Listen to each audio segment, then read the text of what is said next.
President Wong, Dean, Professor Kondo, Professor Chiao, Professor Sharma, and ladies and gentlemen, welcome to Academic Forum Series 1, English Mediums of Instruction, MOI, Pursuing Internationalization and Beyond.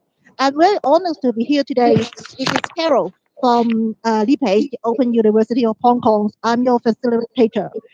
As use of English is one of the important trends nowadays for internationalization, so quite a number of Asian society is trying their best to use this strategy to use English to do the teaching. And now we are really very happy to have three guests from Japan, Taiwan, and Hong Kong to provide some insight for us to understand more on these topics.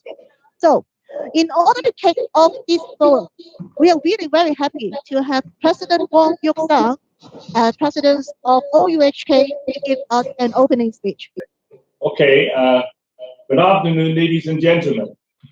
It is my pleasure to go to this academic forum organized by the Yuk-Shan School of Professional and Continuing Education, or we call it LiPACE in short. LiPACE is one of the 6 schools of the Open University of Hong Kong, which provides full-time, post-secondary, and part-time professional and continuing education. It also provides corporate training and community learning programs to our citizens in Hong Kong.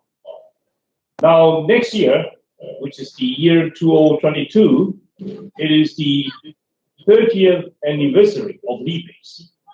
So in order to celebrate, we'll be organizing a series of academic activities, such as symposium, forums, conferences, etc., to celebrate this very important day for our university. And today's forum is the first of all these activities, which is focused on the adoption of English as a medium of instruction in higher education of East Asian regions.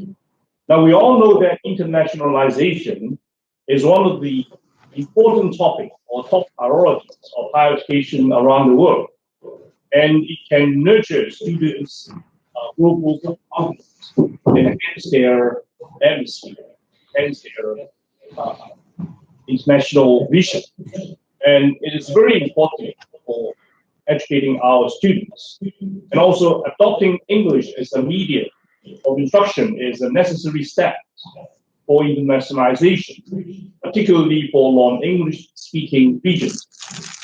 But at the same time, we also know using foreign languages, as a teaching medium, it also adds up a lot of additional challenges, in teaching, in learning delivery, and also learning adjustments.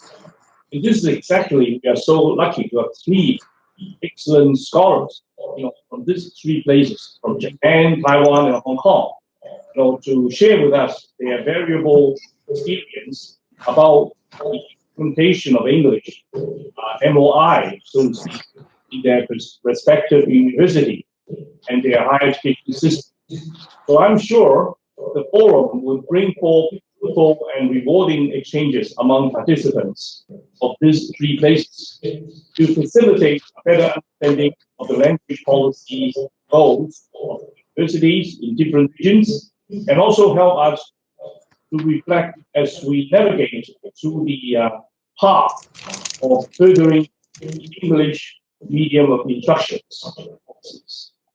So lastly, I would like to just express my gratitude again. This distinguished scholars who take their time to give presentation personally these forums.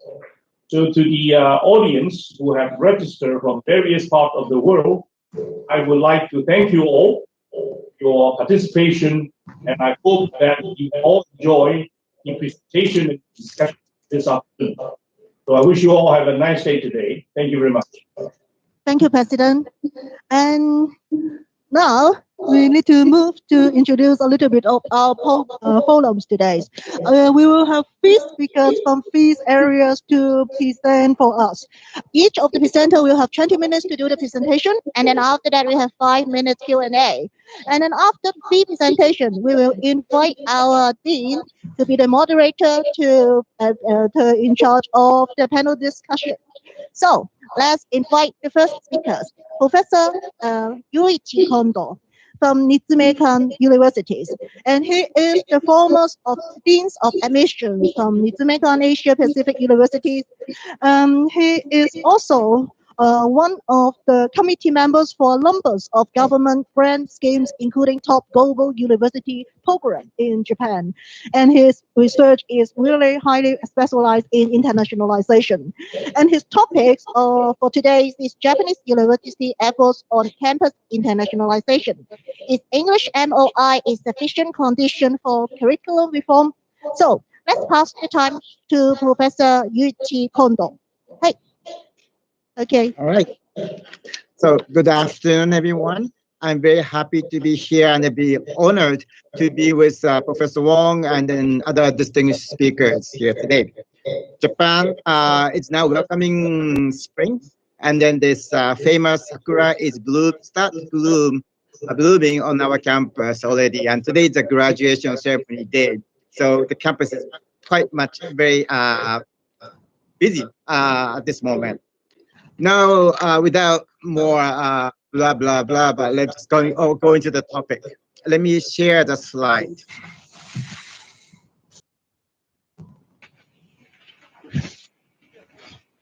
All right. So I'm from Ritsumeikan Asia Pacific University. Ritsumeikan has two universities, one in Kyoto and one is in Kyushu. And then we are on this another campus on different part of Ritsumeikan system. From the short description of Japanese education, give you some context behind. This is a short history of the Japanese university. We started quite early after the Meiji Restoration, and then University of Tokyo started late 1800, and then first private university, Keio University, was established 1800 part. And then our main body, Ritsumeikan University, started their education in 1920-ish. So we started the university very early, but we are under more of the a German system for a long time. And after the Second World War, American occupation army instructed Japanese government to modernize and democratize the education system. And then that's where we have this current higher education system in Japan. And then in the middle of 1960s, there's a huge expansion of student enrollment by inviting more students to come and then study, as well as establish more new universities. At this moment, we have over 780 four-year universities, and then 300 two-year junior colleges.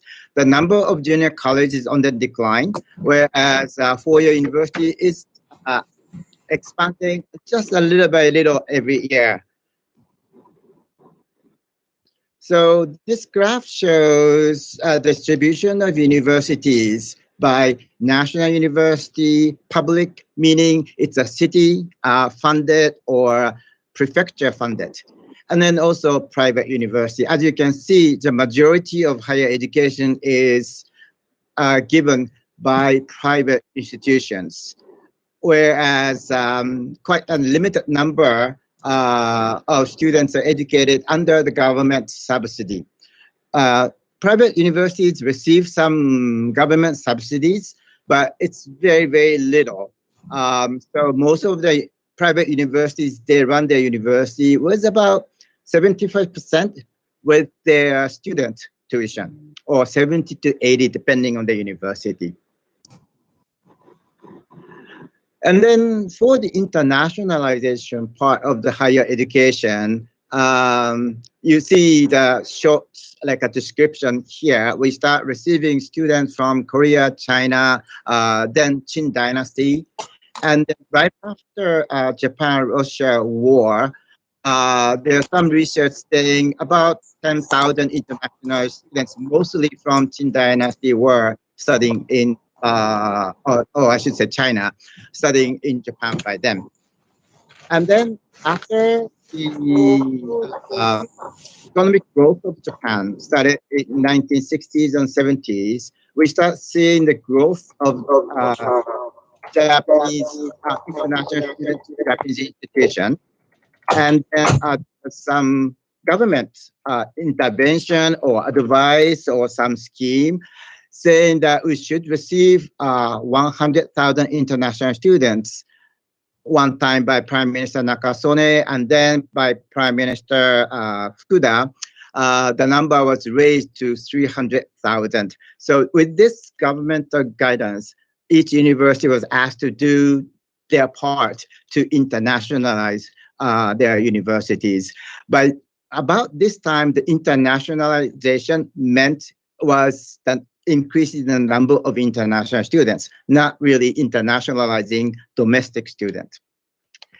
And then along with this government scheme, the huge grant scheme was also given to the university. Probably you all know this Global 30 scheme. It was like a 5-year grant.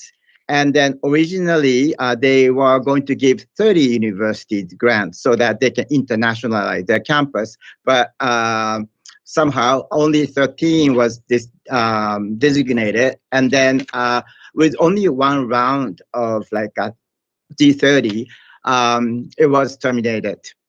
And then year 2014, this top global university, in Japanese, we say super global university. So we call it like SGU. But SGU grant was initiated. It's a 10-year grant. And then 13 research-oriented universities were chosen. And then they were supposed to be given 400 million yen a year to support their research activities so that they can go on to the THE's ranking system. And then another 24 university was chosen to lead the internationalization of education. So research and education divided clearly. And then those 24 universities, including our institution, received 100 million yen a year for the first few years, but then the budget was slashed into almost half. But we will have another 3 years to complete this project. And then this graph shows this increase of international students on Japanese campuses. So you see by like a 10-year increment, the number is growing. And then year 2011, we had earthquake, and then the number trembled a little bit.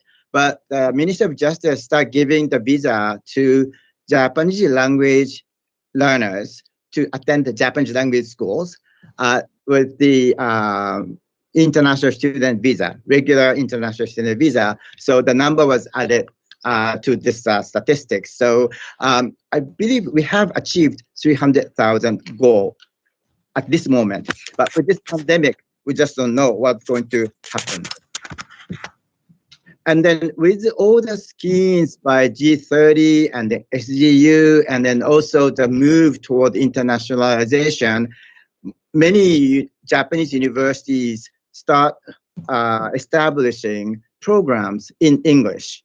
The most updated the list is here. In various fields, there are a lot of English-based programs. Some of them are English-Japanese mix, but most of them are English-only programs. But as you can see, most of these English language programs are in master's and PhD, where most of the students are in the laboratory or they're in the thesis writing, but not actually teaching in classroom in English. So the number of BA or BS programs are very much limited. At this moment, there are only handful universities who offers English language only programs campus-wide in Japan. Probably it's about 3 to 4. So even though the number have increased, the situation hasn't changed that much. So with this context, let me talk about our own experience. APU, Ritsumeikan Asia Pacific University, was given birth by Ritsumeikan Trust in 2000 as more of the experimentation of international education. So from the onset, we decided to have 50% of students from Japan, another 50% from outside of Japan. And then at this moment, we are predominantly undergraduate institution. And then as well as students, all the instructors must be 50% Japanese, another 50% non-Japanese. And then to do this, we decided to offer a complete bilingual curriculum. This graph shows the current enrollments. We have largely Asian students on our campus. And then our faculty members are coming from very different areas. And then some of them are language full-time instructors, very much limited, but most of them are professors who are teaching regular lecture classes. So looking at our program, we have some issues. Because we are bilingual university, so we offer almost all the lecture courses into languages. So for example, Introduction to Marketing, we offer that class in Japanese one semester, another semester that would be offered in different language, like that. So all the students can do either English only BA program or mixed language BA program. And then those lectures are mostly taught by non-native speakers of English, meaning this is a language issue coming in. And then also, most of the lecturers, as you saw, are mainly from Asia, but their postgraduate education for their PhD program, whatnot, was done overseas, like North America or Oceania or UK. And then we've been reflecting what we've been doing. We have created a hugely successful international global campus. But when it comes to academic, we start asking ourselves if lecturers are giving lecture in English, yes, but is it effective? Can they teach? And then the proficiency of English, is it enough for a good class? Students learning, or are students happy or satisfied with their classes? Because we are international education, it's very easy for students to compare our quality of education with institution in English-speaking country. Because those students, some of them, their friends are going to American University or British University, and they do compare. And then we are claiming ourselves as an international university, and then are we good enough for that? And then also some stakeholders have set different standard for quality of education. And we simply cannot give an excuse that, oh, well, our professors are not a native speaker of English, therefore they have some weakness in language. No, we cannot say that. So we really have to meet the demands of the stakeholders. And then also the last thing is quite important for us, that is trend in higher education is impacting us in many ways. And then probably Japanese universities regular Japanese university has tons of excuse. Well, we are teaching in Japanese. This is a Japanese setting, and then we have Japanese tradition. But we are claiming ourselves the international educational institution, so that we have to meet, and then the demand of the like a global standard, and then also we have to move along with the trends outside of Japan. I have this background with the admissions. I was a dean of admissions, and then if we do not catch up with the trend in higher education, our enrollment would suffer definitely mainly for international students. So we really had this need to move forward and then start asking ourselves how we can improve our system. And then this is not the kind of thing you don't know, but let me just kind of give you some ideas. So what are the shift in teaching, the paradigm shift in higher education? And then those are the things many Japanese universities do not have to discuss, but we do. For example, like capstone classes, we had to introduce it because one of our college, international management, received AACSB, and the AACSB was saying, "Oh, why you do not have capstone classes? Why you're still asking students to write the senior thesis?" So we really had to change our idea of how we can teach to students. So with this paradigm shift, old mode of pedagogy actually did not require higher skills in English. But when it comes to the new mode, it requires more of the dialogue or processes. You have to have good questions. You have to assess it right. And then that would require a whole different level of language skills and then a proficiency. So this is just something we really have to address too. So one thing we started doing is this new faculty development program. We recruited like younger faculty members who are with us for the first year or the second year.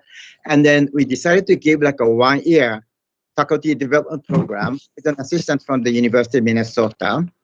And we chose smaller batch of professors. And then we have given this program for 8 years. So roughly about 50%, 50 faculty members have received this training. And then this is a very expensive program. So we have to use this top global university grant.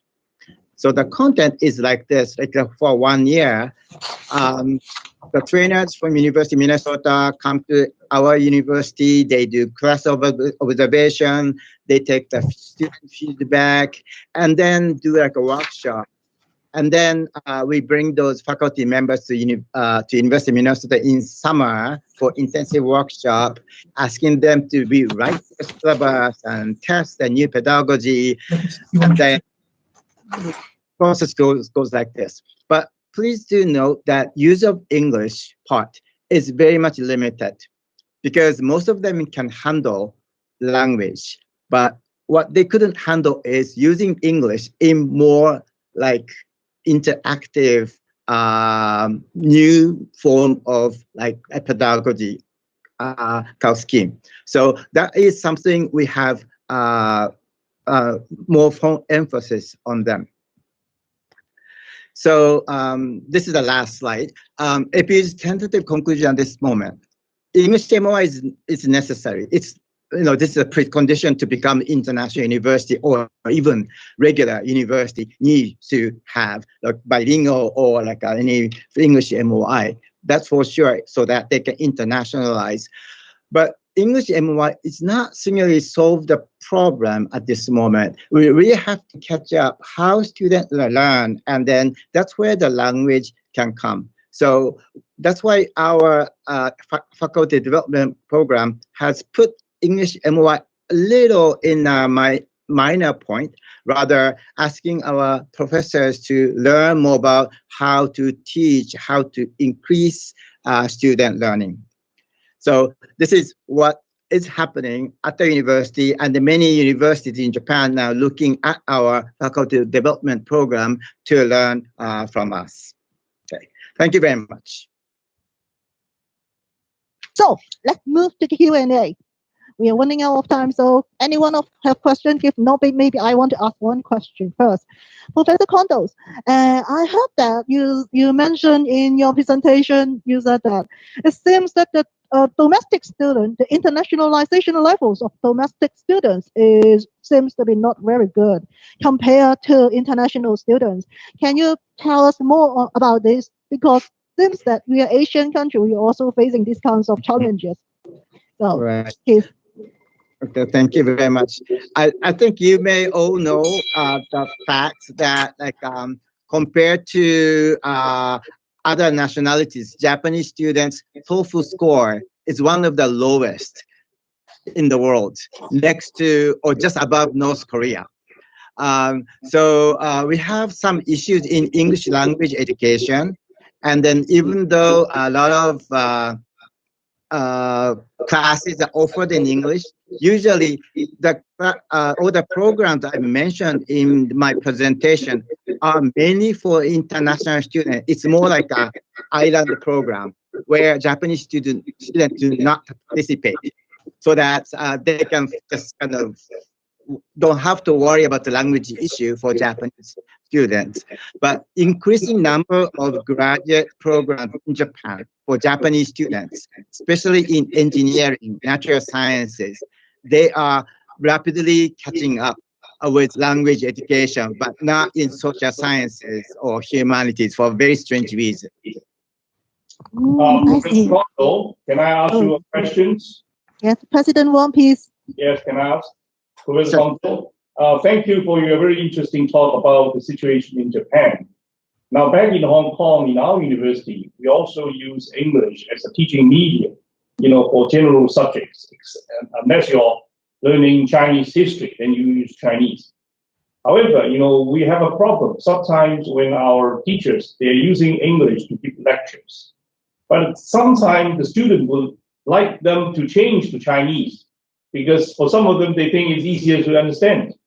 And but we have to insist that, teaching media is the teaching media. We have to stick to English. And sometimes problems like this, I just want to ask you, do you have similar problems?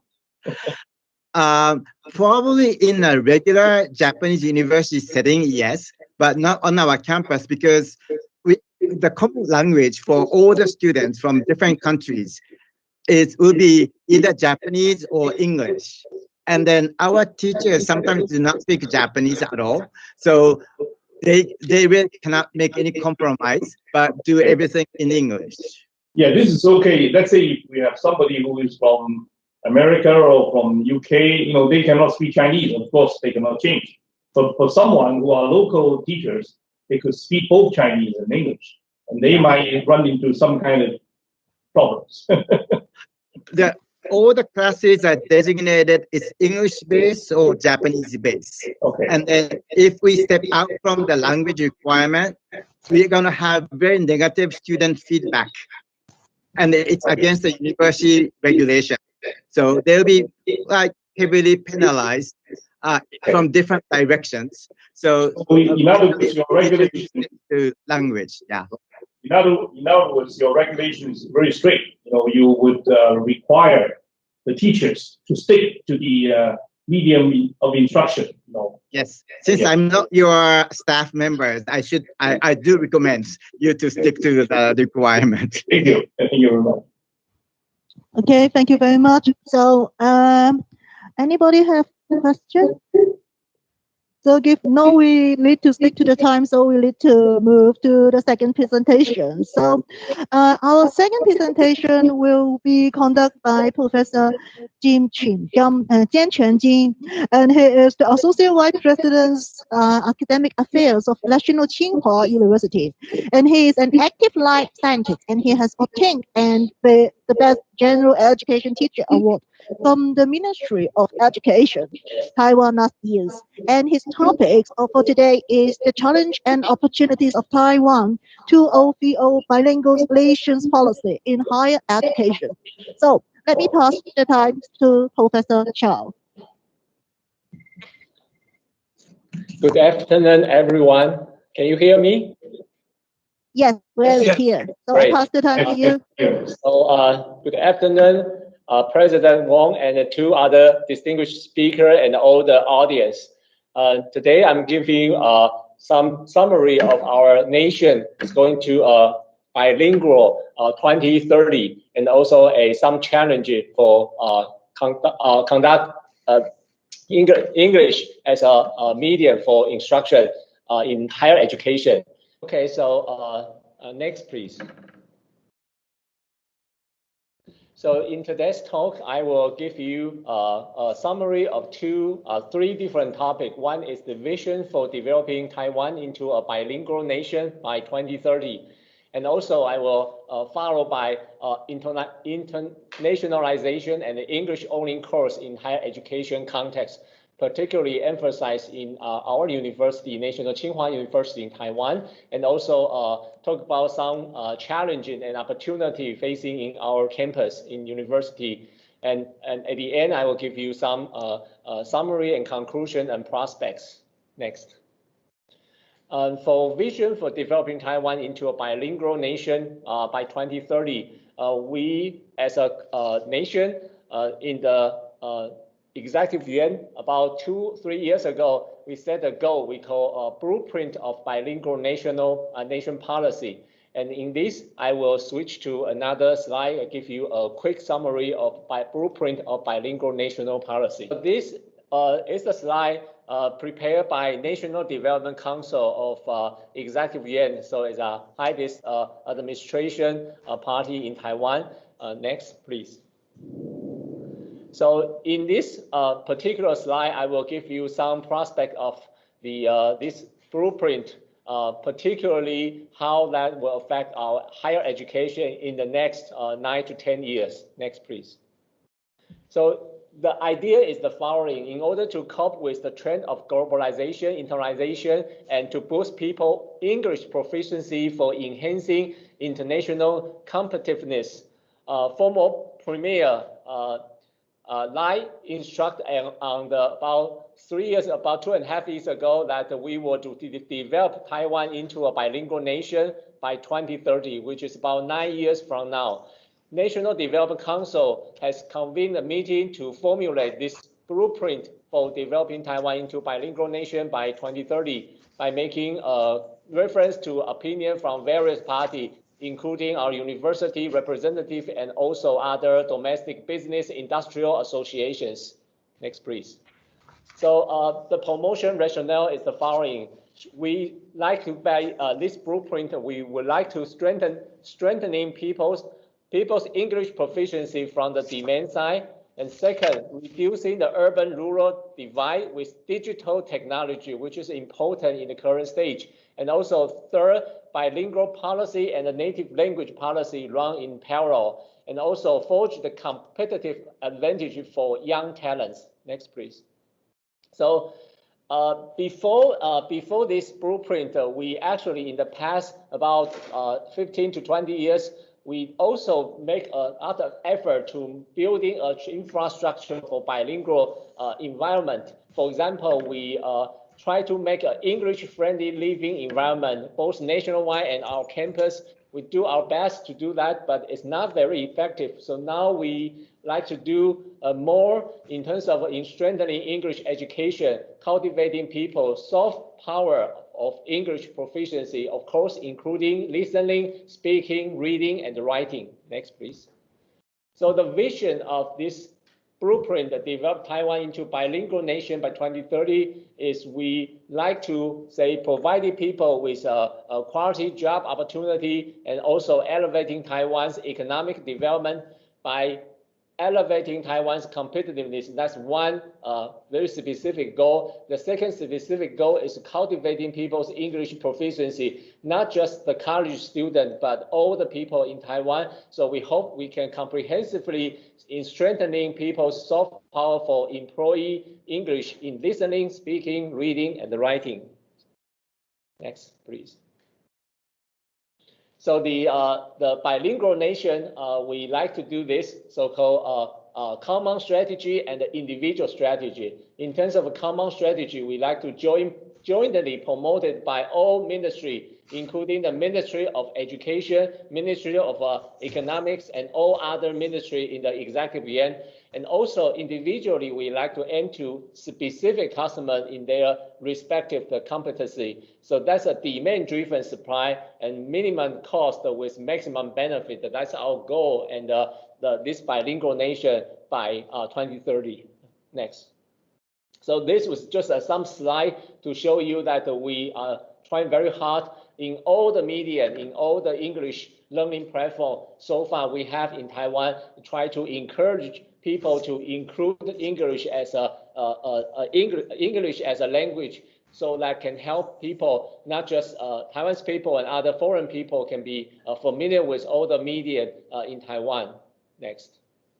So that's all available free English learning resources we currently have in Taiwan. So the student can use BBC, TED Talk, all kinds of online sources, digital sources to learn English. Next, please.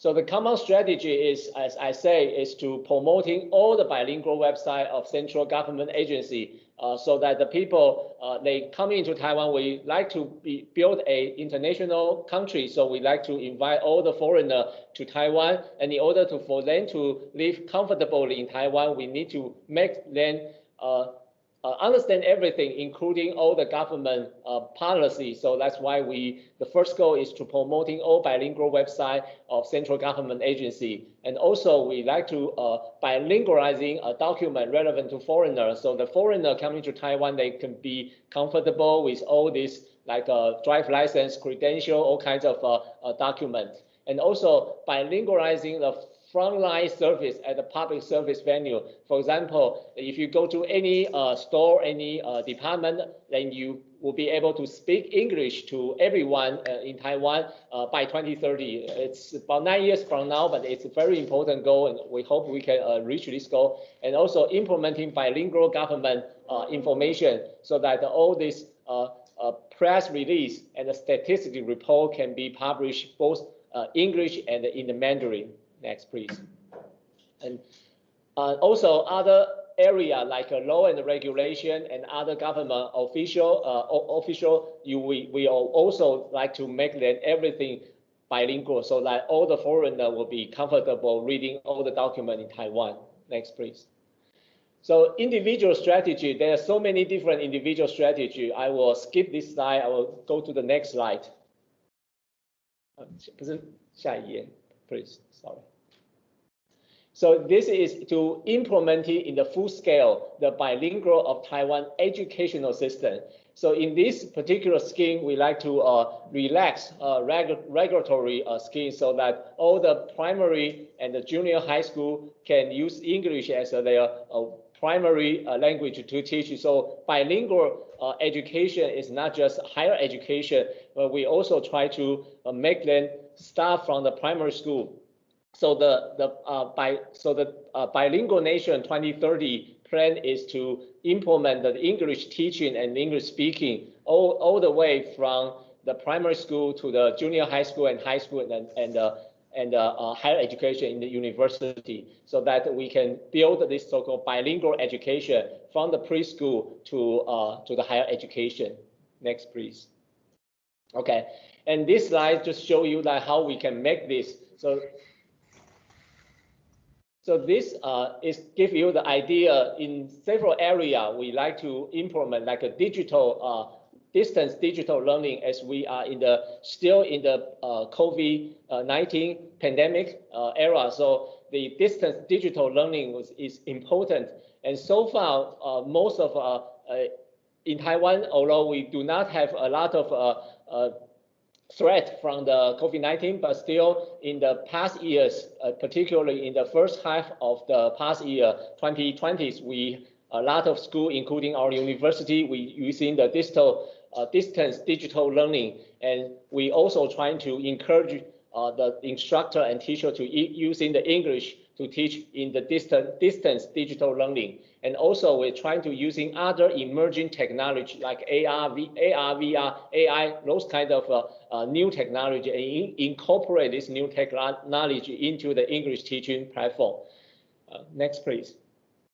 And in here, also, we like to expanding human resources required for English education, particularly supporting the teacher. As the previous speaker said, in Japan, there's a faculty development program. And here, not just the faculty member in the university, but also in the primary school, in the junior high school and high school, we also trying to develop a new curriculum program for the service teacher. They can retrain, and also the teacher, the student who will become a future teacher in the primary school, they can also get a certificate of English teaching as a medium of instruction, so that when they graduate, they go to the job market, which is the primary school and the junior high school, they can also teach English in their own subject. So that's the important to expanding the human resources to prepare the teachers for the future bilingual education. Next, please. And the finally is the teaching English in English policy, particularly, as I said, in the primary school and the secondary school. We also like to train the teacher, the future teacher, they can teach English using English, and also ESP, English for specific purpose or a specific subject, so that we can do that. And also we will make a certificate, so the teacher, the future primary school teacher or junior high school teacher, they can get a systematic training and also get a certificate. So when they go to the classroom to teach the primary school's kids, they can have a very competent English teaching skill. Next. Okay, I will switch to my own slide and switch. The previous slide was developed, was prepared by National Development Council, and that's our blueprint of bilingual nation. Because I'm sure other audience, like from Japan, from Hong Kong, probably don't know that Taiwan has this grand vision to developing Taiwan into a bilingual nation by 2030, and that's is similar to Singapore. In Singapore, they are truly bilingual nation, although we have a different cultural background, but we hope about 9 years from now, we can achieve this goal of bilingual nation by 2030. And the other thing is the bilingual policy in higher education. I will use in the next slide to explain some of this internationalization and the English course in the higher education context. So I will briefly introduce the current situation of implementing bilingualization in the higher education and some of the issues related to bilingual nation policy. For example, in our university, we like to attract a lot of foreign students, particularly graduate students, to do research and learn graduate work with us. And because in Taiwan, traditionally, a lot of course, including the undergraduate course and the graduate course, we are taught in Mandarin. So that's very difficult for foreign students to coming in our country to learn, although we provide a Chinese language course at the first few years, but it's difficult to completely switch to Chinese within only 1 or 2 years. So that's why currently our university also implementing this so-called bilingualization, meaning we are asking our graduate school, particularly those graduate school who like to attract foreign students to study with us. We like to at least offer more than 40% or maybe even 50% of the course are taught in English, so they can easily learn their own subject in their own language or in English. And next, please. The next, I will give you some of our take of challenge and opportunity for university.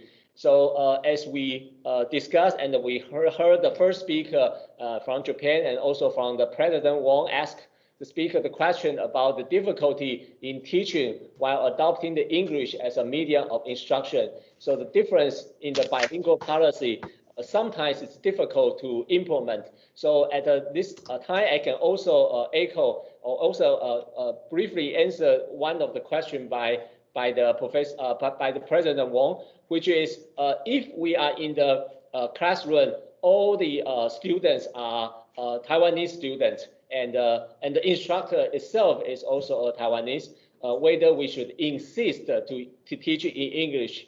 In this case, at least in our university, the answer is no. We have this so-called English policy that if there is no English-speaking students in the classroom and everyone understands Mandarin or Chinese, the instructor have the right to switch back to Mandarin. They can stay on in English. Both are okay, but we are not forced to them to insist to teach English.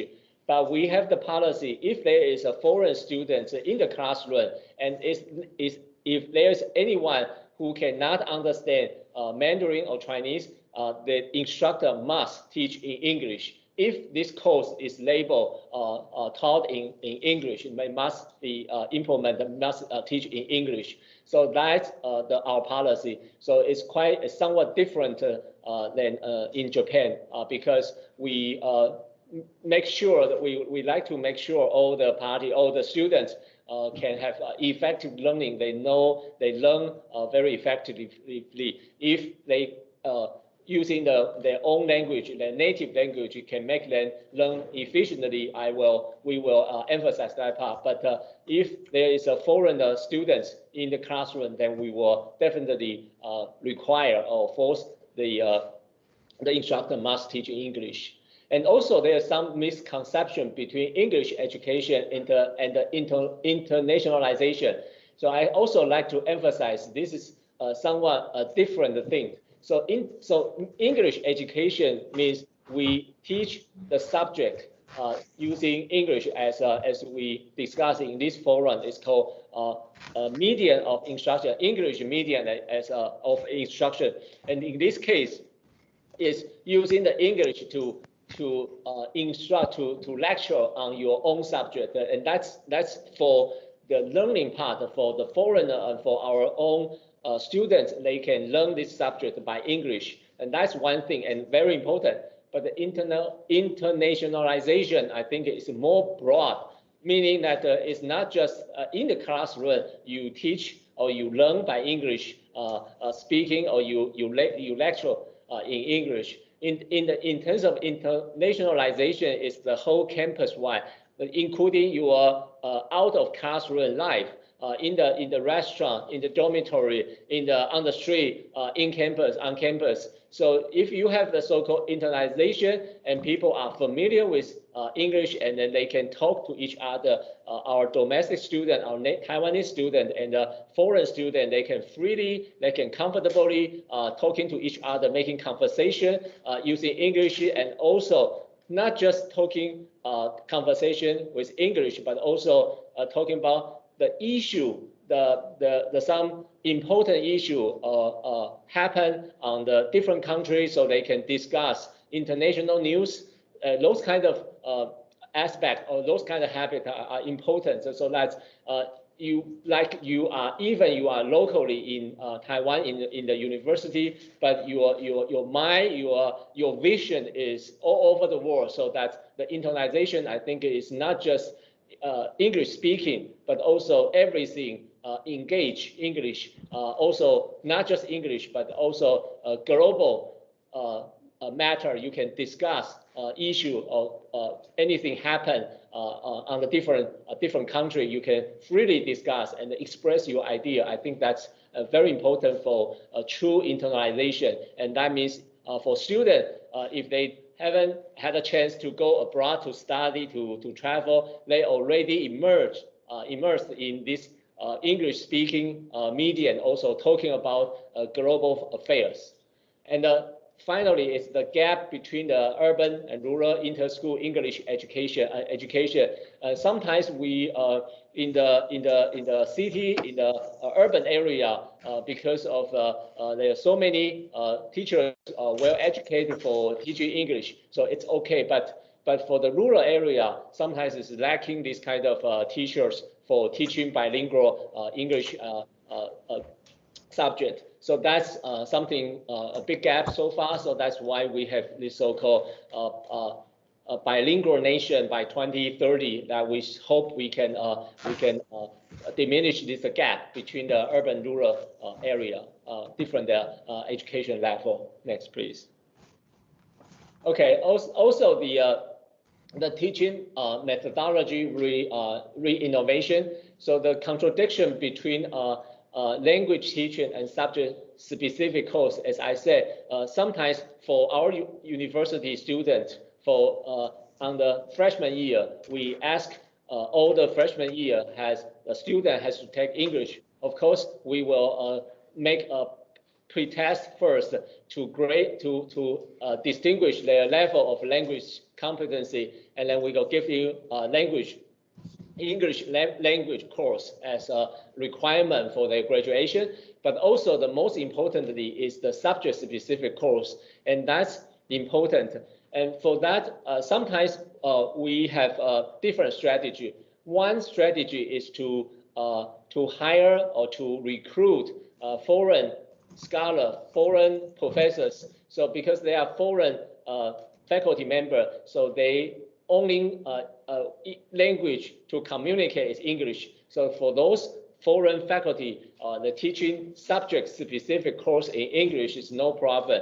But the other thing is we have other way to encourage professors or faculty member to teach in English. We give some award. For example, if they teach in English, the credit hour will be either double or 1.5-fold increase their teaching the credit. And also we will also give extra monetary bonus for increase their salary, etc. So using those incentives, we try to promote the faculty member, even they are Taiwanese faculty member, they can still do a good job in terms of subject-specific course teaching English. But as previous speaker, we also have a faculty training program. So we when the new faculty come in, we have this new faculty orientation, and during this new faculty orientation, we invite other English course instructor. For example, we incorporate with British Council, and British Council will have some instructor to teach us how to make English teaching in the specific subject-specific course. So by those teacher and faculty development program, we try very hard to make our faculty member not only teach well, but also teach English in terms of subject-specific course well. And also in Taiwan, even though not all the faculty member can give a very fluent English instruction, but most of our course textbooks are chosen in English print.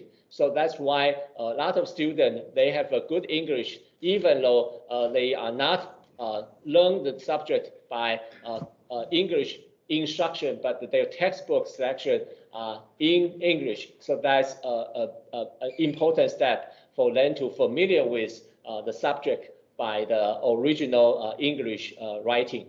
And some other issue about the student performance is difficult because we sometimes will be using the similar assessment to evaluate students' performance. But because of English, not all the students, even though our students in our university are very good English, but even though we still don't have every student have an equal high English proficiency, so we still have to consider the capacity and the proficiency of all students in terms of their assessment of the performance. Next, please. Okay. And as this slide will be very quick because as I say, our students, when they come into our university, we will have their proficiency level test.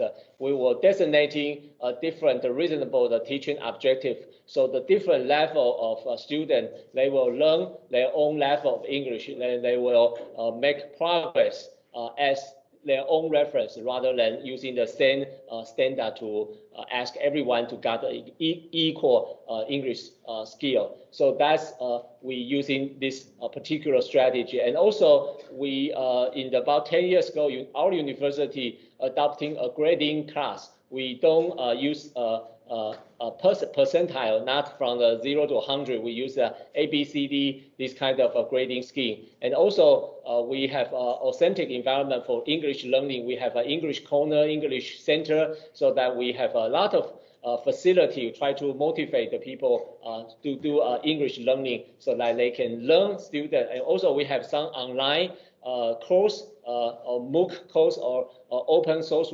OCW course to help students to learn on their own pace, so they can be student learner autonomy. Next, please.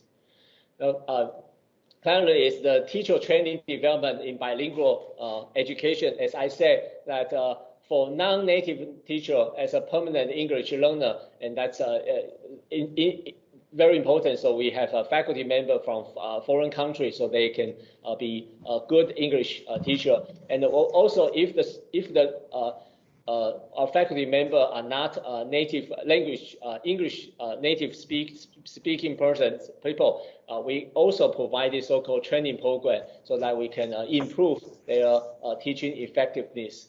And also we are trying to because our university also have a school of education, so we're trying to also incorporate this teaching idea with the particularly student in the college of school of education, so they can be well prepared when they graduate and become a primary school teacher. They could be a very good bilingual teaching capability.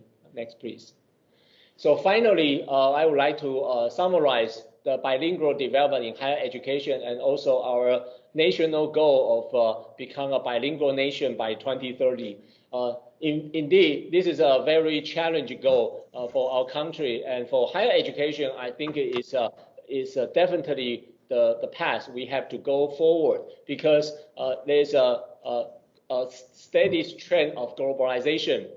In order to become a globally nation, and also university can be inclusive, invite a lot of foreign students, foreign faculty to study, to do research in our university. I think the bilingual development, including all the label, all the document in university, in our university, in all higher education is really important. So this is really in line with our nation goal of bilingual nation of 2030. And I think most importantly, we should start with our university and all the way down to the primary school. And if that's achievable, if we can achieve that goal, then I think 2030 to become a bilingual nation is not impossible. And finally, is the projection of a evolution of overall higher bilingual teaching system.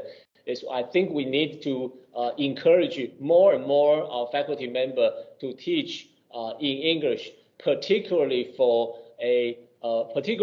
graduate school, because the graduate school we need a lot of international students. But at the final 1 minute, I would like to comment on the undergraduate level. Currently in our university, we have two different tracks. One track is the common Taiwanese undergraduate education, and we will mostly teach them in Mandarin, in Chinese. But we also have created a so-called international school, University of International School, and with that we will recruit foreign students. And within that international undergraduate school, we will provide all English teaching medium, and courses so that we can bring this the international student here to teach them in English, but also invite our own domestic and Taiwanese students can also join them to study together so they can mingle together, they can learn together. And that's currently our strategy to increase our foreign student number and also make our university more globalization and internationalization. Thank you very much. And thank you very much, Professor Chao. And then it's come to the times of Q&A. So anyone of you have question, please feel free to ask. Any question? Maybe I also come to the question first. So basically, I was very interested in listening to your talk. It's because basically, Professor Chao, it's so interesting that you talk about bilingual. And you mentioned that there is a policy in your university is that if the courses, if in the classroom there are no foreign students, and then the teacher is also Taiwanese, so you are not allowed to use Mandarin in the teaching. So basically, I want to ask one question: is that at first, I know there are quite a number of foreigners love to go to Taiwan to study, but they want to learn Mandarin. If those foreigners appear in your classroom, so one and his Putonghua or the Mandarin is really very good. So what will you do in these kinds of situation? If student are Mandarin, if foreign student Mandarin are really good, they can understand the lecture and the topic. I will ask his or her opinion. If he or she doesn't mind, then I will switch to Mandarin, because if all other students are the Taiwanese students, then we can all learn in Taiwanese, but in Mandarin. But also, if the students are not comfortable, the foreign student, even though he or she know a little bit Mandarin, but but he or she is not comfortable with learning by teaching in Mandarin, and I will switch back to the English. So let me emphasize this idea of English course, because for foreign students, we need to provide the option, provide a lot of selection. So if the foreign student can only choose 20% of our overall course they are teaching in English, they are only reduced to 1/5 or 20% of course they can choose compared to our domestic student. And I think that's not fair. So I will try to make our course at least say we will offer in English, and our goal is 50%. One half of the course are offered in English, and because we are not so many, we don't have so many foreign students. So at the end, those courses, even though they say they announce they will be taught in English, but there is no foreign student in the classroom, and the instructor are freely to switch back to the Mandarin. So in that case, we will reduce the complaint of we ask the faculty to teach all in English, because we say if there is no foreign student in the classroom, you can switch back to the Mandarin. So that is a lot of pressure of teaching in English, even to our own students. So I think that's a more practical way of making foreign students have more choice, and as well as the faculty member, they can still teach in Mandarin if there is no foreign student in the classroom. Okay, thank you very much. So it seems that the policy is still quite flexible in Taiwan to choose between both language, right? So any question you want to ask? Maybe I want to ask one more final question. And it seems that you mentioned the policy, national policy is hope to achieve in 2030. It remaining have 9 years. So according to your predictions or your experience, do you think that this policy can be achieved in 2030 in Taiwan? It's I have to say it's very challenging task. Even myself, I think we need to work very hard in order to achieve this 2030 bilingual nation. But we will work hard to achieve this goal. Thank you very much. So maybe it's time for us to move to the presentation. So our third presentation will be conducted by Professor Shalendra Sharma. His topic, he is the Associate Vice President QA and Internationalization of Lingnan University.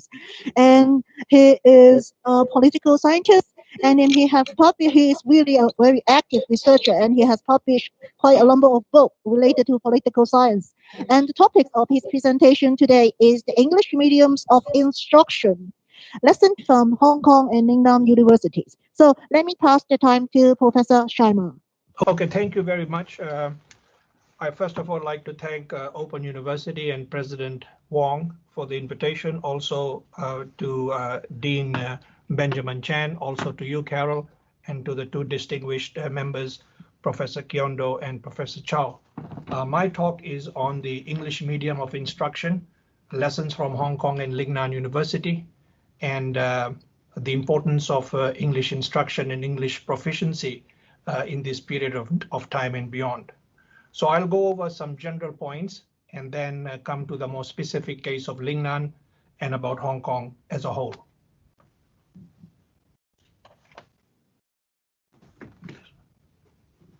Wait, I'm just trying to figure out the,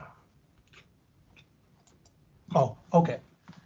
Okay, so let me begin with a quick overview about Lingnan and Hong Kong. Lingnan University prides itself as a liberal arts university in Hong Kong.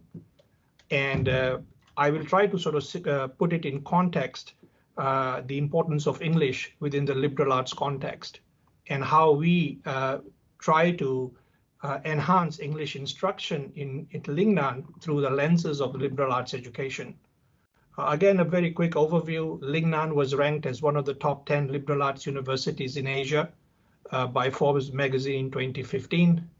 In 2020, Lingnan was ranked worldwide for quality education in Times Higher Education University Impact Ranking. Also, Lingnan was awarded several good commendations on teaching and learning by the UGC, the University Grants Commission in Hong Kong, in the 2016 Quality Audit Report.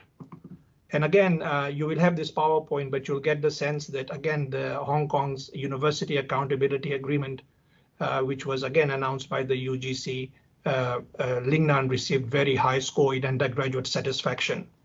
And the reason I put this in context is because providing liberal arts education is very expensive because you need small class size. And to do liberal arts in the Asian context or in any context is difficult. Because liberal arts universities, the traditional liberal arts universities in the United States, have huge endowments. They can have small classes. They can function like research universities. So to do liberal arts education is difficult. It's a challenge. But the key is the outcomes of education. And this is what the UGC noted in stressing undergraduate satisfaction with the quality and value which they have gained from in teaching and learning experience. And again, you will see how the instruction of language comes in, because as you all know, teaching language is extremely difficult. It is not like necessarily teaching a particular discipline. It requires tremendous amount of devotion and commitment to students, especially if they are not native English speakers. So again, in the last QAC 2016 report, the UGC stressed the importance of Lingnan in terms of enhancing student learning experience.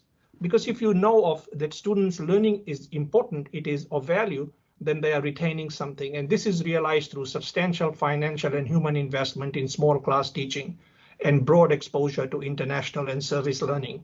I think as some of the previous speakers have mentioned, the enhancement of language cannot simply be done within the classroom. You really need to have that hands-on experience. You really need to have a working experience, internationalization and service learning. So in countries where language enhancement, English proficiency increases, it's in the sense that language becomes part of everyday life, in the sense you are forced to use it. And that is what we tend to do with our students in terms of broad exposure to international and service learning. And that's some of the things that we have done. I'll go over some other key points. about liberal arts education, what it means. First of all, the curriculum has to be broad-based because language has to be situated within the context of broad-based education in a broad-based curriculum, where students will learn English, but also how English is applied in their particular disciplines. It requires a fairly intense, close staff-student relationship. Language instruction sometimes is repetitive, it is demanding, it requires tremendous amount of investments. And sometimes the gains are pretty modest. Research shows that if you look at the IELTS scores that I will talk about later, to just move one scale from if you get a 5.5 in IELTS to get to a 6.5, it requires close to 250 hours investment in actual instruction in English. So it's not always easy. Full residential campus. What we have at Lingnan is we have hostels. We are the only university in Hong Kong that can provide full hostels. And so we have tried to make the hostel into that learning environment where international and local students interact, and they are somehow compelled to communicate in English. Again, out of class learning experience, active community service. So all of these is part of the liberal arts instruction and how we situate the English language. If you look at the liberal arts curriculum at Lingnan, this is what our curriculum looks like. English language that every student has to take, it's 12 credits. It is fairly demanding. At like most liberal arts universities in the United States, there's 3 levels, 1, 2, and 3. You got to in language. So you begin with the very basic, intermediate, and then you go to the next step in the time you are at Lingnan. Chinese language, 6 credits, and you can see this is how we have organized the curriculum within that liberal arts context. Again, a very quick overview of teaching and learning, how we think about instruction, how we think about teaching.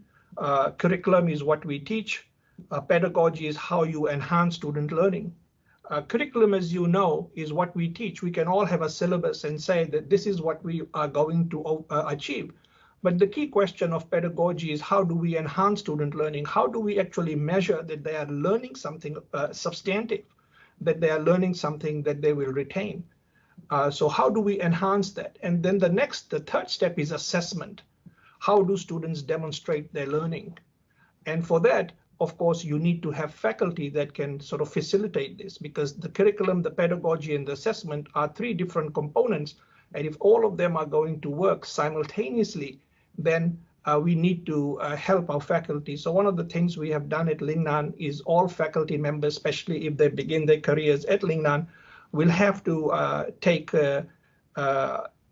some kind of workshop in terms of how they can enhance their teaching in the classroom. We do a lot of cross-learning from different teachers, how they teach, some of the more distinguished teachers, what we can learn from them. Because all of us, as you know, we can all improve our teaching, and sometimes we learn some of the best practices from some of our colleagues in Lingnan and elsewhere. The curriculum is, Lingnan's curriculum, again, in the liberal arts context, is to provide students with knowledge and practice. Easier said than done, but how do we teach? What is the learning experience and the outcome? And of course, the key is you do that at the same time you try to keep up to date with some of the learning, some of the up-to-date current teaching practices, what works, what does not work. We pride ourselves in terms of educating our students to think and communicate clearly, because that's one way we can measure language proficiency. That sometimes students can say a lot of things in English or in any language, but are they making sense?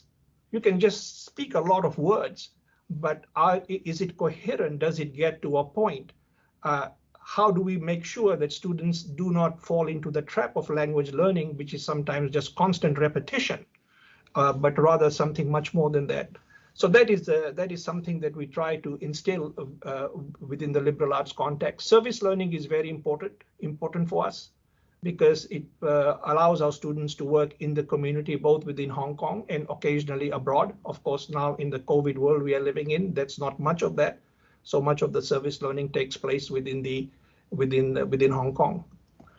Ethical and responsible individuals, that is very important in liberal arts education, to think, to communicate, but to also have cultural understanding, how language is used in different countries, an appreciation of what it means, what to say, what is permissible, what is not, are all important part of language instruction. So students come to recognize that sometimes the words you use or what you read in the classroom and what you see in the media, how you make the distinction of not sort of crossing the line and how do you use proper language. So you now then see that teaching language is a fairly demanding task. So again, you will have the PowerPoint and you will see what our curriculum involves. It's embedded within the international context. We do a lot of benchmarking with what other liberal arts universities are doing. Because English instruction is not only a challenge in Asia, but English instruction or language instruction, period, is a challenge in every context.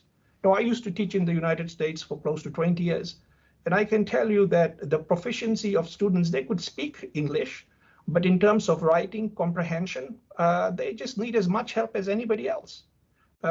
It does not mean that if you are English speaking, somehow you have an understanding of the language. And I guess it applies across the board, and hence it's constantly, we do constantly benchmarking and see what others are doing and provide feedback and how we can refine our syllabus and our teaching. As the other speakers have mentioned, part of one way we think that we can enhance English instruction or language instruction is student exchange program. And so Lingnan, again, I'm happy to say we are ranked very high in internationalization, first in 650 out of 650 universities in terms of outbound and inbound exchange students. We have extensive partnership. I'll just give you some idea. Like many universities, we have partnerships all over the world, including in Japan and in Taiwan. And so our students get to get 1 semester of study abroad. These are some of our partners. So again, just to give you a quick idea, we have around 400 incoming exchange students per year before COVID. So that was very important because incoming exchange students from different parts of the world, including English-speaking world, could help our students enhance their language. So we would try to mix them to make sure that the classes, there's an equal balance. And because then students will have to communicate with other students in English, because it's otherwise very convenient if you are within your same milieu, you just do the easy part, you just communicate. So we try to make internationalization sort of a learning environment. And so these are some of the things we do, and I'm sure all of you and other universities are doing the same thing.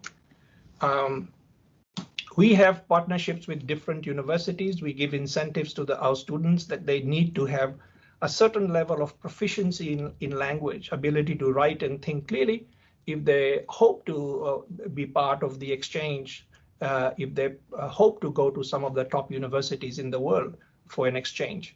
So we have partnerships with different universities around the world, but we try not to send more than 2 or 3 students each university. So they are forced to interact with students from different parts of the world.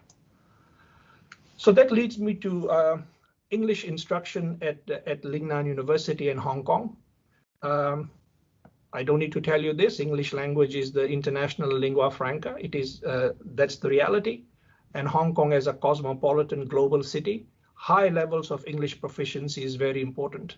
This is what our government says, that for Hong Kong to maintain its competitive advantage and to function as global citizens, English proficiency is important. Again, as you know, Hong Kong has slipped behind. There was a time when Hong Kong and Singapore were in par in terms of English proficiency. Singapore has maintained that edge while Hong Kong has fallen behind. And in this world, a certain level of English proficiency is important that gave Hong Kong the distinction as a cosmopolitan global city. So it is very important for us that English is proficiency level remains very competitive. The internationalization of higher education in Hong Kong is basically stresses to us that we need to prepare our students to engage in a globalized world. So what can Lingnan do as a small liberal arts university? We have international student body and faculty, as I've mentioned earlier. We have growing numbers of non-local students who are here both on exchange and as full-time degree-seeking students. We have growing numbers of postgraduate students. And of course, in Hong Kong, at Lingnan, our curriculum and our instruction is in English, with the exception of two departments, a Department of Chinese, and we have a Department of Translation, where instruction can alternate between English and Chinese. But generally speaking, following the Hong Kong model, English instruction is the norm in terms of our business, in terms of our meeting, in terms of everything that is conducted at the university level. The official working language is English. So English language at Lingnan is not very different than from Hong Kong. We have a 3-3-4 education system. The minimum entrance requirement is level 3 for both English and Chinese language, which follows the HK DAC. And these are some specific points in the context of Hong Kong. What about candidates who come from different educational background? The university reserves the right to exercise its judgment regarding assessment. One of the things we did was, for example, if students come from an English-speaking country, do they automatically get a pass? Because if they're English-speaking, well, if I'm from the United States or Canada, or Australia or UK, I'm English-speaking. One of the things we have said is, well, not automatically. You still have to demonstrate your proficiency. You will need to take a test and to show that at what level of English you are. Just because you are a native English speaker does not give you a pass. So all students, regardless of where they come from, if they are non-JUPAs, have to meet a certain standard in proficiency before they are admitted. And all candidates are required to show evidence of English language proficiency, which is commensurate with tertiary level education elsewhere. We had just a student from India. He says, well, I have an advanced background in English. He said, well, that's very good, but you still need to demonstrate it in a test. I'm not going to take your word for it, even though I'm sure that he has the competency. So what about English medium instruction at Lingnan? All the things I've mentioned before, all of those are good points. All of those things you'd say, well, you've heard it before, but the key question is implementation. How do you deliver it? We say, well, we want you to have a proficiency in a language. This is what liberal arts tradition is. This is what our core curriculum is. But at the end of the day, it comes down to one basic point. Are we delivering what we say we are delivering? And what we realized, and other Hong Kong universities realized that too, is that investments in language proficiency requires tremendous amount of commitment, resource. In other words, proficiency cannot be done on the cheap. This is something we learned, that you need to make the investments. You've got to get the right teachers to do so. And so at our Center for English and Additional Languages, this is what their mission is. This is how they will, we've asked them to, this is how you enhance English language, that you need to provide language support to help students succeed in their academic studies, because academic English is very different from everyday language use, that they will need to write well, they need to think clearly, they need to be able to differentiate the literature they are reading, the academic works they are reading. So what about the support? Each faculty member cannot provide that support. So the mission of the SEAL is to help students to navigate through this tremendous amount of language that is going to come their way, provide language support to help students succeed in their academic studies.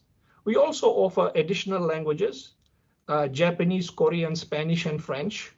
At a small liberal arts universities, you'd be surprised that students are interested. We say to students, it takes a lifetime to master one language, but if you want to master 3, you are welcome to do so, and you're always welcome. So we do have students who will take additional languages, and it's a plus. Research shows that the more languages you can speak, it is good, cognitively good.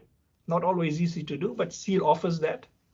We also provide English language support service that other scholars have just mentioned. Professor Chiao and Professor Kondo has mentioned. We have visiting English tutors that provide a range of English academic service. A lot of writing. We want to make sure that our students can write well. Speaking studios, English chat rooms. Students sometimes are very shy to test the English, but we want to create an environment where they can speak the language. Because if you don't speak it, how are you going to learn it? So they need to be able to speak. So we want to create that environment, and SEAL provides this accommodating, hospitable environment for them to enhance the English.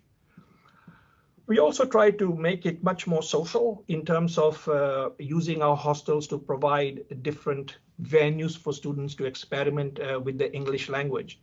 I'm telling you all of this because all of this has a modicum of impact. They do deliver, they do help. In other words, all of them, if they work in sync, can help get an outcome in terms of enhancing languages. Especially at Lingnan, many of our students come from very modest background. They have gone to public schools. They do not have the luxury of it gone to a private English school in Hong Kong. So for them, this is it. This is where they can speak the language and feel comfortable doing so. So we try to do all of this, and overall, we have not been disappointed. Again, some other points about what we have done in the last 2-3 years. We have introduced a new English language curriculum, and it is called Academic for English purposes. And these are some of the things that we have done. I think the key point that I want to mention in this slide is this is one innovative thing we have done, is to also how language instruction can be discipline related, because many businesses, corporations in Hong Kong, one of the points they make is that, well, you are not training students, not only Lingnan, but across the board in Hong Kong, you are not training students that can speak the language of a particular discipline.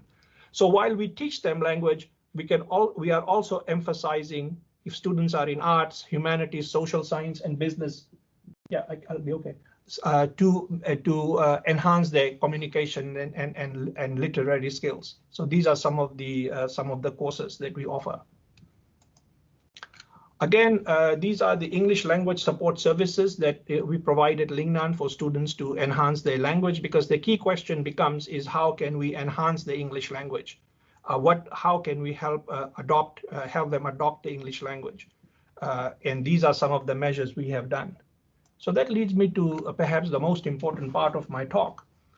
And that is one of the very important steps Lingnan has taken. We have made English language proficiency a graduation requirement. In other words, if a student at Lingnan is to graduate after 4 years and get a degree, that student must get a score of 6.5 in the IELTS score. So this gives a student tremendous pressure. They really need to get to 6.5 is not easy. As I mentioned, to get from one scale, to get from 5 to 6 requires 250 hours of intense training. But why did we do this? Why did Lingnan say that the overall band score of 6.5 in international language testing is a requirement for you to graduate? If you do not get this score, you will not graduate at Lingnan. So the students, when they come, they know from the very get-go that English language is going to be very important for them. This is a university. You will need to work hard. You will not be at a substandard level. You will need to meet this goal, because then you walk out with your degree with a 6.5. You can function in English competency anywhere in the world. You do not need to prove yourself. So to do that, we have said in the Chinese language, 6.0 is fine. But in English studies, if you are a major in English or Bachelor of Arts in translation, you need to get a 7.0. Otherwise, you're not going to graduate. Well, it has tremendous pressure on the students. And I can tell you, one of the things it has done is really stress the students the need that they're going to learn English. They have to do it. It's carrots and sticks. You have an incentive, because if you don't get this score, you're not going to graduate.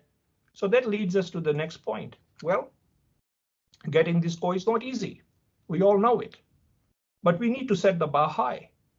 And so what we have done is to say that, okay, we are going to accommodate, we are going to help the students get to this bar. We are going to do our very best that they will be able to meet this score. And most of our students in the last year or so, I would say 80% have been generally successful in meeting 6.5, which is pretty impressive. But we have provided them with extra support to help meet the English proficiency. We have something called the password test that provides training to students, so students can get prepared. In other words, we have not only set the bar very high, but we've also told them, look, you will have the support to do so. You will need to work hard. If you fail one time, you will get one more chance, but there's going to be no excuse.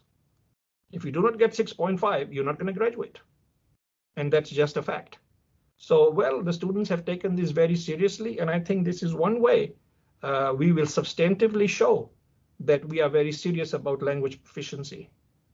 As I said, language proficiency cannot be done on the cheap, but on the other hand, the students need to take this very seriously, just as they take their disciplines. If they are in business, in social sciences, or the arts, well, you need to also do well in English, because in the long run, this is going to stay with them.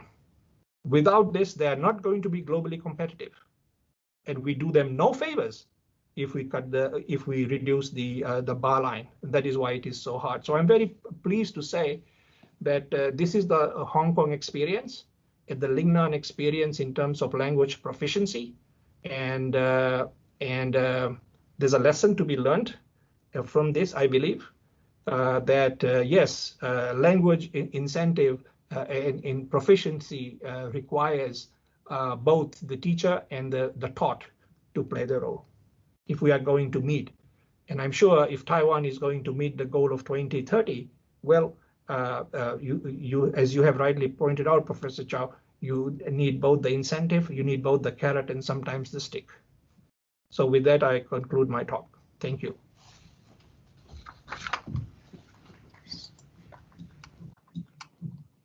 Thank you very much, Professor Sharma. So it's time for the Q&A again. So any question you want to ask? So usually no question because of everybody was so shy. So I need to start the question first. So Professor Sharma, I was very interested in your PowerPoint. You mentioned that in 2021, Lingnan went #1 in internationalization. And Yes. then after that, yes. And then in your PowerPoint, you also tell us that because there is a English graduation requirement in Lingnan. So I wonder that is there any correlationship related to this part to make Lingnan to become so internationalization in the academic field? You've asked a very good question. I don't think there is a correlation, but I think it is like this. In terms of when they measure, when the QS and others look at your internationalization, they look at a whole gamut of what you have done. And I think one of the things they do look at is not only how much exchange you have, partners you have, but what you do within to train your students. We want our students, when they go abroad to our partner institutions, that they are able to perform well in English, because that's what they will have to do. And I think that is one of the metrics that has been that they have factored in. But to answer your question, no. English proficiency is one part of the thing about internationalization. It is not the only one. It's one, I think, an important mix, but not the essential one. Thank you very much. So maybe I want to follow up on that question. So if English is not the major reason to make it become so internationalization, so what are the strategy for us to learn if we want to make our university become more internationalized? Is that a question you asked me or to the panel? Yes. Well, I think that as other speakers have mentioned, international exposure is important not only to enhance cultural understanding, but also improve language skills. So, but you've asked a very specific and a very important question. What is the correlation? This is what I have, my experience is. I have been the academic vice president now for about 6 years at Lingnan. We have, just to give an example, we have around 210 partner institutions. 85% of our undergraduates go on an exchange for a semester or for a summer or winter program. And this is what I can quantitatively say to you. Students who go abroad to study and spend a semester in an English-speaking country where they are forced to communicate in language, when they come back, there has a greater level of confidence because they have been exposed to that. And how does internationalization work? It has to be very targeted and very specific. So we would say to our students, if you go to this particular university, you will need to take the courses in English. If you are going to get the grade transfer, we make sure everything is done. And then you will not have your other friends here that you can communicate. You will need to talk and communicate. The teacher is going to instruct you as any other student. So overall, I think that is how internationalization helps. The third way it helps is when you have large numbers of international students on campus. At any one time, we have 400 students on campus. Social events, making sure that in the hostels they are in partnerships, they work together. Slowly and slowly, it gives them that confidence. Sometimes, as you know, speaking the language, the big problem is the challenge. Students are shy, they are intimidated, they are nervous. But once they start to talk, the actual words when they can hear, I think makes a difference. So in that way, that's why internationalization is important. And that's why every country in the world does it. Yeah, thank you very much for your explanations of internationalizations and give us so much insight on how to achieve it. So basically, it's time to move to the panel discussion. So let us invite our dean, Dr. Chuan-Chin Chiao, from LiPACE, the Open University of Hong Kong, to be the moderator to lead the panels. So please.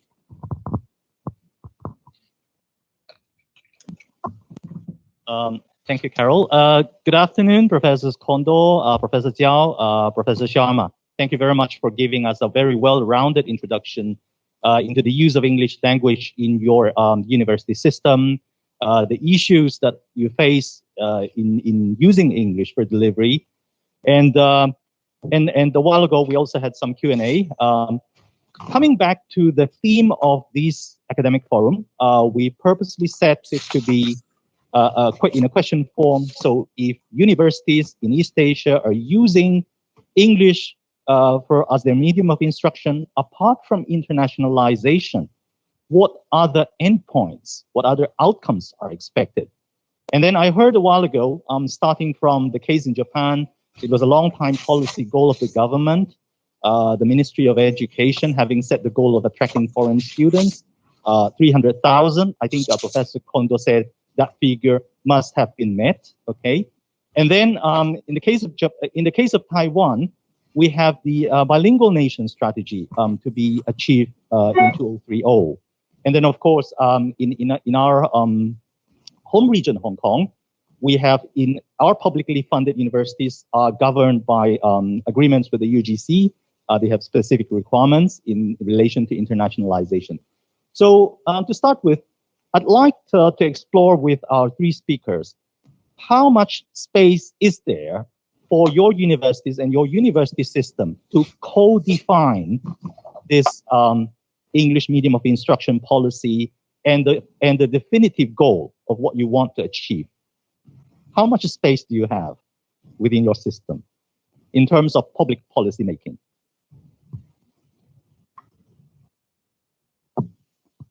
I think we'll begin with Professor Kondo. Yes, okay. Japan is a relatively large country, and then unfortunately we have experienced this Japan as #1 period, where we are still like still confident, or this rather like what the best word to say it? Contemplated with the current situation, and then there's not much the need of like moving to all the university system to English medium of instruction. Even without English, some people still believe that policymakers, they still believe they can survive, which I don't think is true.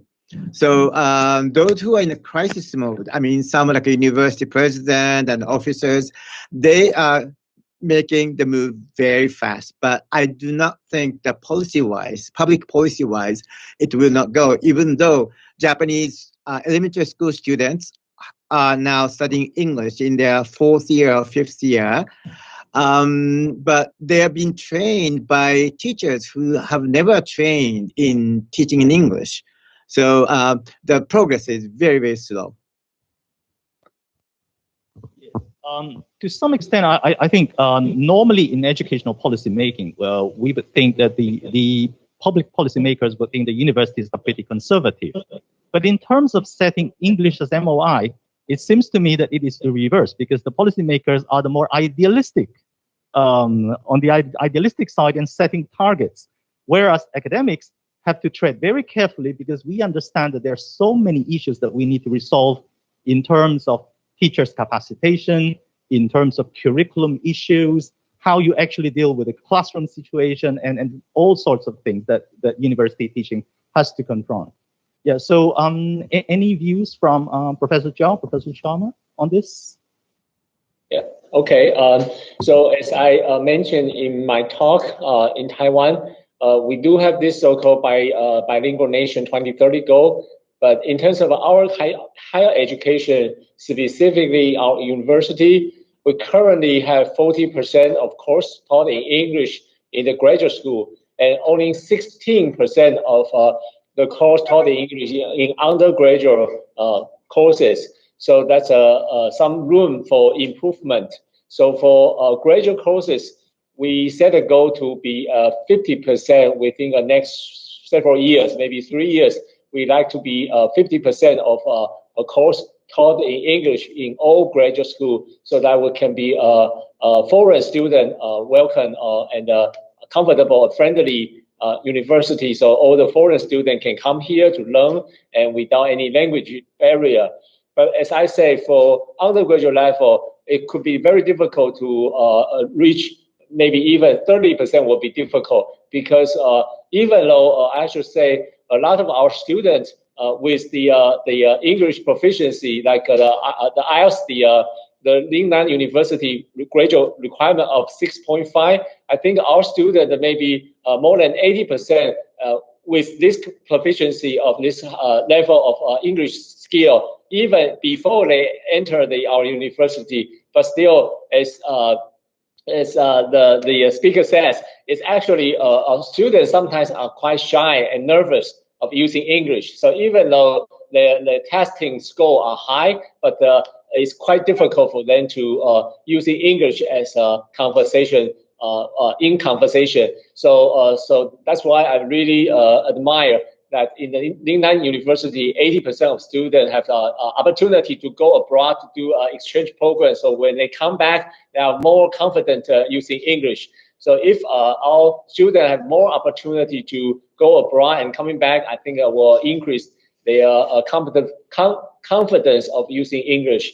But so far, our undergraduate level, as I mentioned in my talk, we will try to separate the system. We were using international school, international undergraduate school, so that we will have a higher 100% of English course. But for regular school, will be reached to maybe 20%. It will be our goal in the next few years.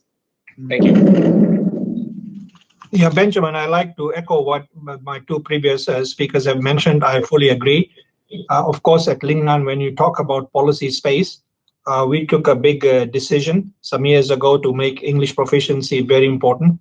It's also the requirement of the Hong Kong government that we need to have students with a level of English proficiency that makes them competitive. Hong Kong is a small place, as you know, so that is our competitive advantage. English proficiency is important, but also for students to have that skill set is going to be very important in large measure because English is a global lingua franca. Of course, we also, as I mentioned before, this is not cannot be done on the cheap. It requires tremendous amount of investment. For students, we let them know when the first year that this is the bar they will have to cross.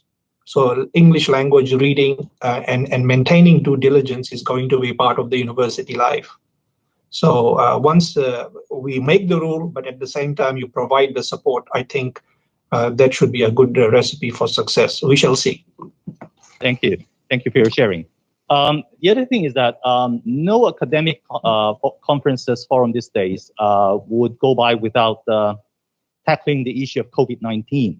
So COVID-19 has had significant impact on all sectors of society, including higher education.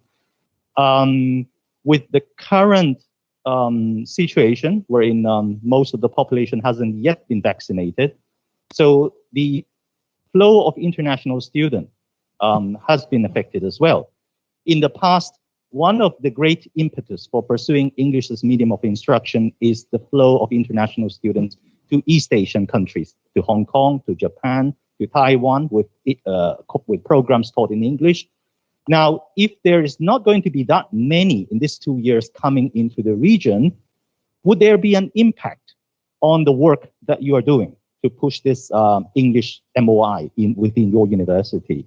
Can I have your sharing and views, please? Yeah. Okay, I go first. Professor Kondo, yes. Yes. As I mentioned, our student body is half Japanese, half not Japanese. And then that's how we guarantee the international learning happening on our campus. And then with this COVID, we are seeing the decreased number of applications from overseas, and then especially from Europe, and then especially from African countries and South America.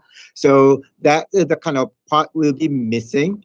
And then even though we are fully online and then we are moving to hybrid next semester, it doesn't really attract many international students who really want to come to Japan and then meet face to face, eat same food, and then share whatever they experience. So we do a lot for like online education, but yet it's not really supplementing the core like the value of this like interaction. So that's something we'll be missing for some time. Hopefully the number of applications is coming back, and then even our incompetent government is trying their the best to lift the restriction on new visa. So hopefully this will be better in next few years. But one more thing is that because we have this opportunity to try new mode of international exchange beyond what we have been doing. So the repertoire is bigger, and then just how we can expand it further may be good, so that those who traditionally couldn't go abroad to study can participate. So these are the things we are trying to devise on our campus at this moment. Yes, Professor Chiao. So in Taiwan, particularly in our university, National Tsinghua University, we are currently no exchange student, no inbound, no outbound students. So in the past year and including the this year so far, it's really devastating, because our students are eager to go out and coming students eager to coming in, but our government currently is restricted to do not allow all the exchange students to come in and going out. So that's one big problem. But in the future, and actually at the moment, we are trying to do long distance learning. As I mentioned briefly in my talk, I think we can use this so-called online course. Even we cannot directly go abroad to study, but at least we have some shared courses within the Asia country, or also with other European and United States or Canada. We can do online teaching together. So that I think, even though right now we only have very few courses taught in English online distance learning, but in the future we are planning to expand this program so that the student can have international exposure without actually going out. Of course, I agree with the previous speaker that it's still the real face-to-face exchange is very important. So we hope that the COVID-19 will go away soon, so our students can go out and we can welcome all the exchange students coming from other nations. Benjamin, I would just add this, agree with both Professor Kondo and Professor Chiao. The slight difference in Lingnan has been that we have, since last semester, been adopting a hybrid teaching model. And what that has meant is that simultaneous delivery both in class, from class, and online. So as a faculty member, I will go physically to my classroom, in a classroom, and I will deliver my lecture. And all the faculty teaching staff is required to do so at Lingnan. Of course, if the cases were very high, then we would sort of hold back. But generally, if it's less, then we say to the faculty, you come back. And the students are welcome to come. Of course, the numbers of students who participate is very slow. The faculty has no option. We have to do hybrid. The students have an option. Secondly, we have some very few exchange students, because provided that the exchange students met the quarantine requirements of the Hong Kong government, they came on time because they knew it was hybrid. And if they came on time, met the quarantine requirement, and they can stay in the hostels, because we have 10 hostels, 2,600 spaces, so students can maintain social distancing, no problem. Actually, if you go to the hostels, it looks like, well, it's half empty because, well, students have all the space to themselves. So those who are there have a large apartment because they're so few and far between. But it is very hard. I agree with the previous speakers that in this post-COVID world, internationalization without internationalization is hard. So we do a lot of online, but it is not the same thing. We have some questions from the audience, which I think I'd like to ask on their behalf. There's this question about the role of service learning and internship, and I think Professor Kondo has shared his views online. Lingnan is known for service learning. Professor Sharma, what do you think is the added value of service learning in terms of enhancing this English language proficiency of students? And also Professor Chiao, if you have the same experience in your universities as well, service learning and internship. Well, I can give you one piece of background. For 20 years, I used to teach at the University of San Francisco. And you may not know, but the idea of service learning began at that university because it's a very wealthy private Catholic university. So you have all these very well-endowed kids who wanted to do something to help society. So service learning becomes the mode. And that's where it began. It was for the, how they can contribute or how they can feel good. I think the distinction of service learning in Lingnan is this, that service learning has many different components. The traditional service learning means, well, you provide a service learning, service support to the needy, to poverty, elderly. In a sense, it's sort of social services, and that is fine. There's nothing wrong. But what we have done at Lingnan is to say, well, service learning can mean many things. What if there's a business student who's doing accounting? Can that student not find internship in some of the big corporate firms in Hong Kong? Banking sector, financial sector. If you are studying in sciences, can you not do something that is more applicable to your area? It's not necessarily that they need to do that, but they have an option to do so. So our service learning at Lingnan has been, students have many different options. They can do the very traditional service learning for elderly care, homelessness, post-COVID, but they can also do with the issues regarding internationalization, business, industry, cross-border.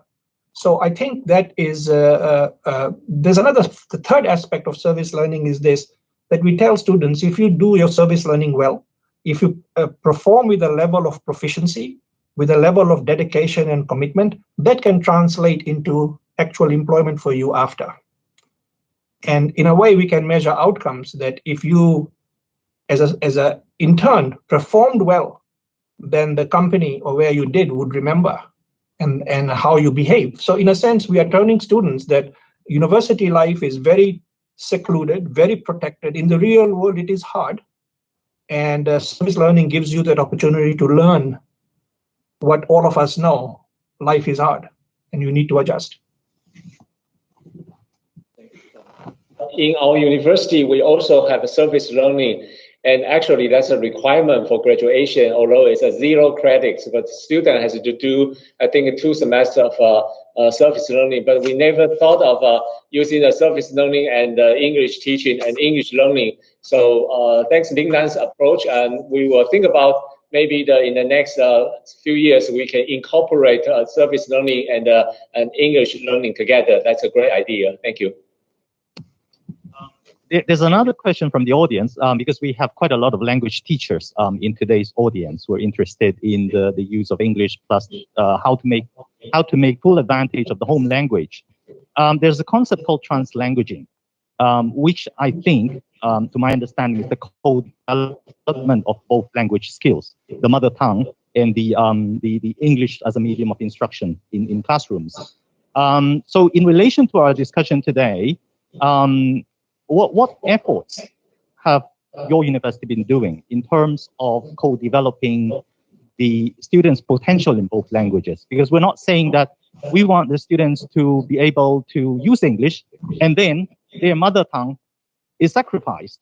To some extent, I can tell you that in the bilingual context of Hong Kong, that somehow is also happening, because not all of our students are very good in Chinese, in writing Chinese. Of course, they can speak in Chinese, but when you ask them to write a letter in Chinese, it becomes a difficult task. So my question then is, how do we co-develop both languages so that they are really bilingual? Yes. Okay. For my side, all the international students, they have to do intensive Japanese when they first arrive in Japan for 2 semesters. While other Japanese students, they have to do intensive English. So we try to educate them in second language so that they can, when they take classes together, they can mix the language, but at the same time, they have to write and then the exam in the specific, the target language, like that. And then all the extracurricular activities, they have to do in 2 languages. All the university activities, we conduct everything in 2 languages. Therefore, they have some a linkage of what they have learned in the classroom and then outside. And then also when they actually take classes, I think their a language competence would increase, will definitely be lifted. And then when they go on to the, for example, job interviews, usually international students, they do job interviews in Japanese language, whereas Japanese students, they have to do some English language job interviews. So they see the passage, and then that's our role to kind of show them this is what this is how we prepare you, and this is the process you have to go through, and at the end there's a goal that you have to achieve. I think IELTS requirements is very important, which we don't have it, but sometimes students are more motivated internally, not by the external a motivation. So we try to give them more internal motivation so that they can kind of work together, struggle together, so that at the end of the day, they have certain level of language. In Taiwan, in particular in our university, I don't think the problem we don't have problem in Hong Kong, because as I said, we still have about 85% of course taught in Chinese. So most of students are familiar with Chinese teaching environment. So only 16%, 15%. So we still have a big room to improve for English speaking and bilingual. So currently we will not have any significant impact on our Chinese learning. So I wouldn't spend too much time on correct that part. So still trying to work hard on improve the English skill. That's the most important thing for now. I agree with both the earlier comments, previous comments. I would say this from my own experience, that in universities you have the disciplines and the departments, and then you have language teachers. And sometimes by creating these silos, we make a mistake. I think English language teachers, generally speaking, across the board, are an integral part. They play a very important role in terms of helping our students reach proficiency. So what we have done at the Center for English and Additional Language and at our Chinese Language Center is to look at them as professional teachers who have their own body of scholarship and research as what they are doing. The terms you meant, translanguaging, all of these are new terms. I don't know much about them. These are specific to the people who are experts. but I want to know about them. I want to learn about them as to how it can help in the outcome. So the language, the Center for English Language and the language teachers provide us with a lot of insights, and we need to pay a lot of attention to them as to what works and what not work. How large should the class size be? How do you, because in a class you can have students with different levels of proficiency in language. How do you teach? So universities have to be very aware that language teachers are a very integral, perhaps the essential part of a university if we want our students to succeed. I think this is one of the things I have personally learned in this job, is that that we have to invest in it, and resources and time, and value these teachers, because it takes a tremendous skill to teach language. Thank you so much to the three professors and our audiences who have stayed on for 2 hours with us. Today, we really have an academically stimulating discussion that hopefully can move this topic further. In the coming months, we have academic forums in April in the area of vocational pedagogy. In June, we will be having an academic forum in university continuing education, because our school, OUHK LiPACE, was founded as a continuing education school, although at the present moment we do a lot of full-time program provisions. Yes. So with this opportunity, it is time for us to end this forum and thank our speakers. I think we have certificates to be awarded to them. We shall have electronic ones first. We shall give you electronic certificates, and then the real ones will be mailed through the post. So to Professor Kondo, thank you for your time and for your sharing today. To next one, to Professor Chiao, thank you for your time and thank you for your sharing. And then Professor Sharma, thank you so much for the stimulating ideas that you have presented. And thank you to all the audience. Good afternoon. Okay. Thank you. Thank you. Thank you.